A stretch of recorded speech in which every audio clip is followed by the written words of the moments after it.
My name is Eliseo Guallar. I'm a physician and epidemiologist and associate professor in the departments of epidemiology and medicine at Johns Hopkins University in Baltimore, Maryland. And I also collaborate with the National Center for Cardiovascular Disease in Madrid, in Spain. And the reason for my talk here at the International Dose Response Conference was to discuss the nonlinear U-shaped relationship that we identified in a meta-analysis looking at the association between alcohol and nasopharyngeal cancer. Nasopharyngeal cancer is a rare disease. The incidence in the US and in most developed countries is below 1 case per 100,000 person years, which makes it the ranked 23rd among cancers. So it's typically not considered among the most common cancers.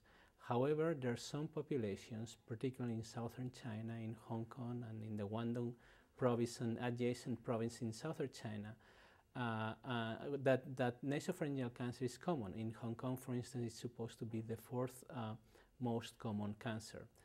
In those areas, in high incidence areas, nasopharyngeal cancer is very strongly related to Epstein-Barr virus, and it's thought to be causally related.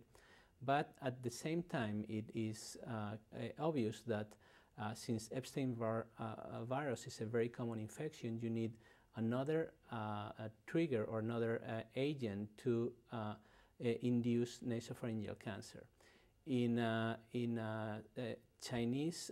these Chinese populations, as well as in other populations around the world with relatively high incidence of nasopharyngeal cancer, it's thought that this environmental agent responsible for developing cancer, this type of cancer, is the use of preserved foods. And in China, for instance, is Chinese-style salted foods that is consumed at very early ages.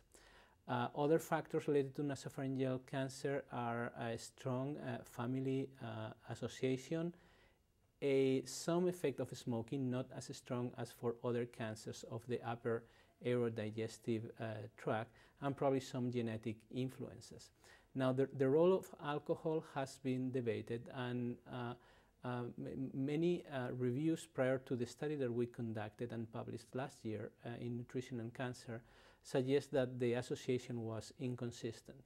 So last year, a team at Johns Hopkins organized by Dr. Tony Alberg, with whom I collaborated and supported by the World Cancer Research Fund, looked at the association between a variety of lifestyle factors and diet and the risk of nasopharyngeal cancer. And one of these factors was alcohol.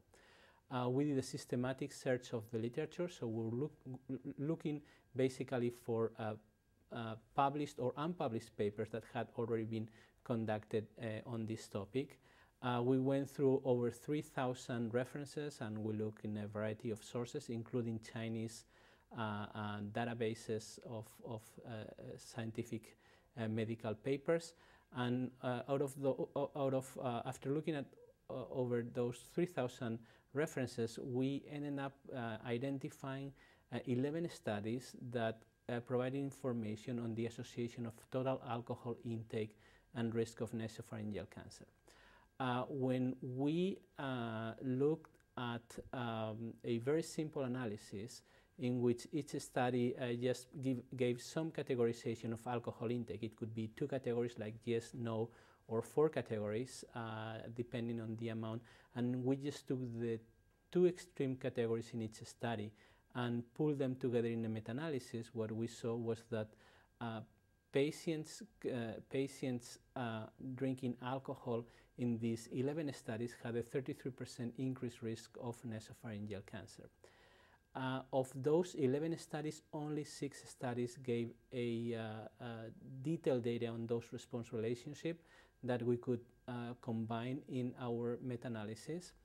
And much to our surprise, we found a quadratic U-shape dose-response relationship that was statistically significant.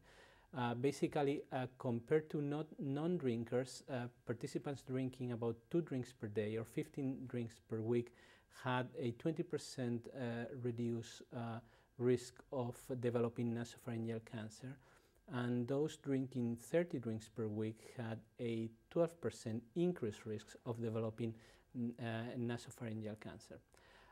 This was a surprise, and indeed we were thinking hard and long for a suitable explanation for this, and still we have not come up with any biological mechanism that could explain this.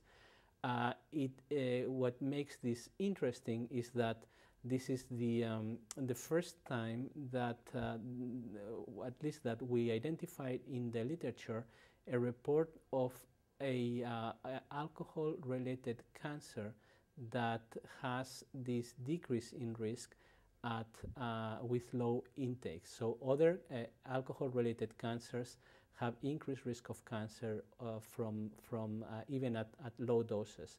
The disease for which there is an U-shaped relationship between alcohol and risk has been well established is coronary heart disease, and also for ischemic stroke. And in both of these conditions, drinking a little bit of alcohol is associated with decreased risk, while the risk goes up again as people become heavy drinkers. So we found this very intriguing. Unfortunately, our meta-analysis had many limitations. All the studies that we put together were case control studies, which are prone to many biases.